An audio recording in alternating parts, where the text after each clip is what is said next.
Today I will show you a quick way to capture orchestra arrangement ideas by creating a template where you can control original tracks by velocity. Sounds a bit complicated, but it's not. I use Reaper for this, but it also works in other DAWs, where you can insert MIDI plugins before the actual instrument.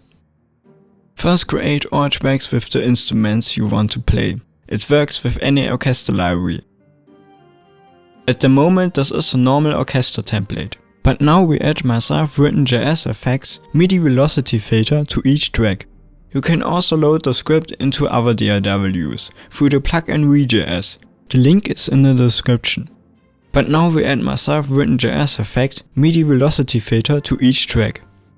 Once we have done that, we set each instance of the plugin on the woodwinds tracks to the values 30 and 127. On the string tracks we leave the values on 0 and 127. Of course you can also subdivide each orchestra section again in velocity values, but for simplicity we leave each track at the same value.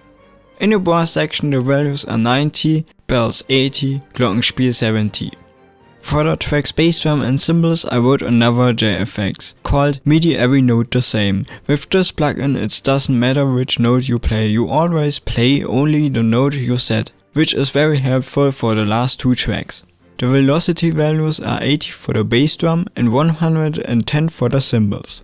All these values can of course change depending on the keyboard, just try out yourself. If you have everything so that it fits for you, then you are done. But before you go, here are a few tips for you.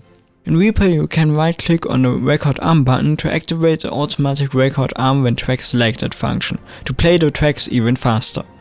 To make recording ideas easier, create a MIDI track that sends MIDI information to all tracks. And the last tip, try to combine synthesizer and other instruments in this way. If you have any suggestions for improvement, post them in the comments. Okay, if you liked the video I would be very happy about a thumbs up. And if you don't want to miss any other videos, then subscribe and activate the bell. Bye!